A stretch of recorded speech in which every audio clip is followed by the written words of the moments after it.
समाचार का digital platform देख रहे हैं आप और मैं हूं आपके साथ प्रियव्रत दीक्षित। उपचुनाव हुए और ऐसे में ये समझना बेहद जरूरी हो जाता है कि आखिर कौन सी सीट पर किसका दबदबा है, कौन किस पर भारी पड़ने वाला है।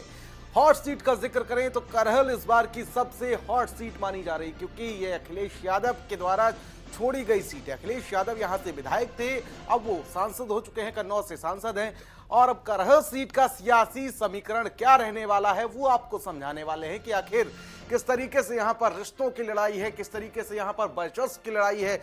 बीजेपी के लिए एक बड़ी चुनौती है करहल को जीतना। आज हम इस वीडियो में ये समझने की कोशिश करेंगे कि आखिर किसके लिए कितनी चुनौतियां हैं और क्या यहां का सियासी समीकरण कहता है। आज आपको समझाने की कोशिश करेंगे इस वीडियो के माध्यम से।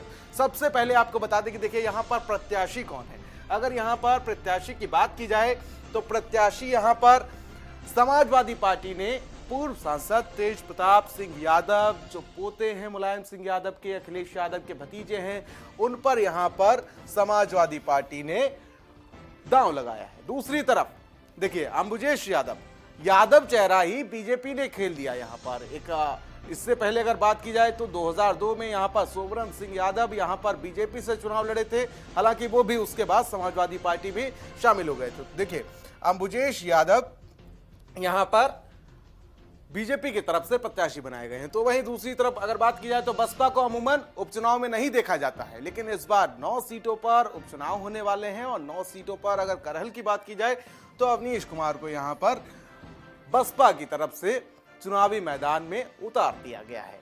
अब देखिए त्रिकोणीय मुकाबला तो यहां पर बेहद ही कम इस सीट पर जो समीकरण है वो कहते हैं, क्योंकि यहां पर सीधे तौर पर लड़ाई जो है वो सपा और बीजेपी की है। और साथ ही साथ देखिए दोनों के बीच अगर बात की जाए तो दोनों के रिश्तों का भी अभी जिक्र करेंगे आगे और समझाएंगे कि आखिर दोनों के बीच क्या रिश्ता है।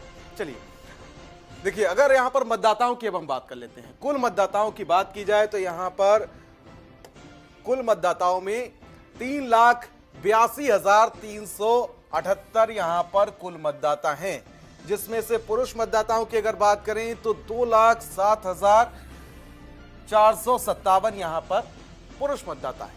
तो वहीं देखिए महिला मतदाता यानी कि आधी आबादी की बात की जाए तो 1,74,917 इस विधानसभा क्षेत्र में महिला मतदाता है। बेहद अहम हो जाता है आधी आबादी और इनके जो मुद्दे होते हैं वो भी बेहद ज्यादा अहम हो जाते हैं और किसी भी सीट पर तख्त पलट ये महिला मतदाता कर सकती है। चलिए अगली स्लाइड की ओर बढ़ेंगे और अब जानते हैं यहां पर कि आखिर करहल का सियासी समीकरण क्या कहता है, क्योंकि ये सीट जो है वो यादव बाहुल्य सीट कही जाती है और शायद यही वजह है कि समाजवादी पार्टी का यहां पर दबदबा भी रहा है। चलिए आपको समझाते हैं कि आखिर यहां पर कौन किस पर भारी पड़ने वाला है। अनुसूचित जाति की अगर बात कर ली जाए तो अनुसूचित जाति के मतदाता यहां पर लगभग 60,000 के आसपास हैं। तो वहीं यादव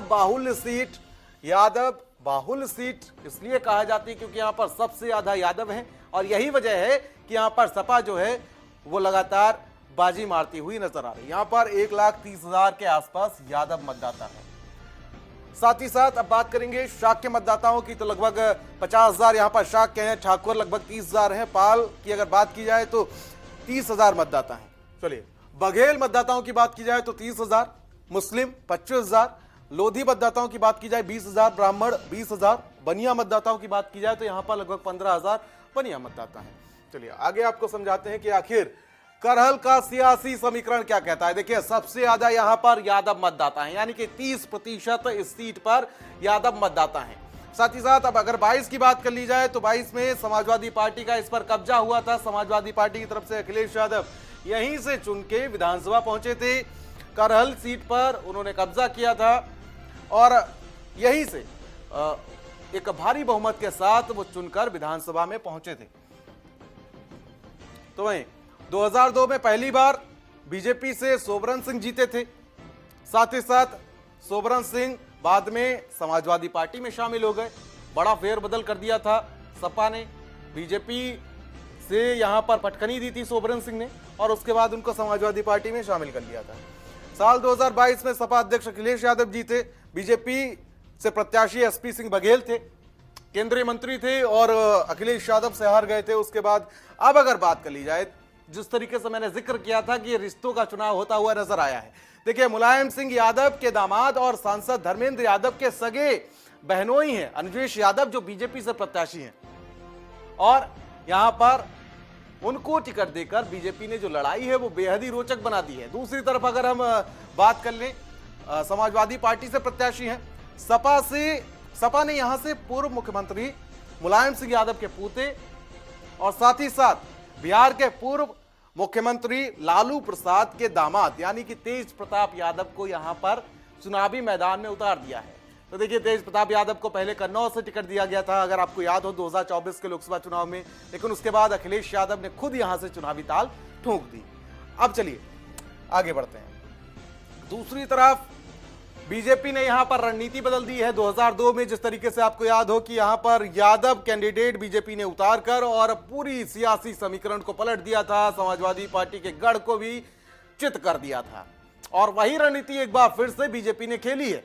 रिश्तों में भी टकराव यहां पर देखने को मिल रहा है। देखिए, करहल में बीजेपी ने दूसरी बार यादव चेहरा जिस पर दांव लगाया है। एक बार आपको याद हो 2002 में यहां से सोबरन यादव को बीजेपी ने लड़ाया था और जीत भी गए थे। चलिए, इससे पहले 2002 में सोबरन सिंह यादव, फोटो भी आप देख सकते हैं, पहले 2002 में जीते और उसके बाद सपा में शामिल हो गए, और यादव मतों की बाहुल्य वाली सीट है, इसीलिए यहां पर यादव प्रत्याशी बीजेपी ने उतारा है।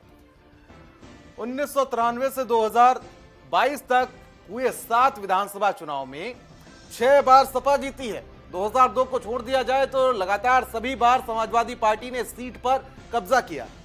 उसके बाद करहल में अब सपा बनाम भाजपा नहीं लड़ाई है, अब लड़ाई जो है वो वहां पर यादव बनाम यादव की लड़ाई होती हुई नजर आ रही, क्योंकि देखिए, दोनों ही प्रत्याशी जो हैं वो रिश्तों के साथ साथ अब दोनों ही प्रत्याशी दिग्गज पार्टियों के, समाजवादी पार्टी के, बीजेपी के, दोनों ही दिग्गज जो हैं वो यादव हैं।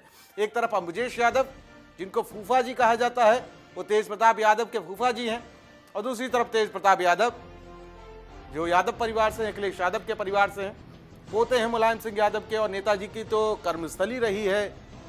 चलिए अगली स्लाइड में आपको बताते हैं कि लेकिन मतदाताओं का झुकाव समाजवादी पार्टी की तरफ हो रहा है, क्योंकि वहां पर नेताजी का जो प्रभाव है, और जिस तरीके से नेताजी के बाद जब वो सीट वहां से रिक्त हुई थी तो डिंपल को वहां से चुनावी मैदान में उतारा गया था, और उसके बाद सभी लोगों ने ये कहा था कि नेताजी के सम्मान का चुनाव है, और किस तरीके से भारी बहुमत के साथ डिंपल यादव वहां से मैनपुरी से चुनाव जीती। शायद यही वजह है कि इस सीट पर मतदाताओं को जो झुकाव है वो समाजवादी पार्टी की तरफ से होता हुआ नजर आ रहा है। चलिए, बीजेपी ने यहां पूरी ताकत झोंक दी है। यहां पर 3 कैबिनेट मंत्रियों को बड़ी जिम्मेदारी दी गई है, कोई भी कोर कसर नहीं छोड़ना चाहती, और हर कोशिश करेगी कि समाजवादी पार्टी का जो गढ़ है उस गढ़ को कहीं ना कहीं ढाया जाए। अब कितनी कामयाब होती है ये तो देखने ही वाली बात होगी। साथ ही साथ सपा की ओर से अखिलेश यादव यहां पर खुद कमान संभाले हुए हैं, क्योंकि यहां पर पहले वो विधायक थे, अब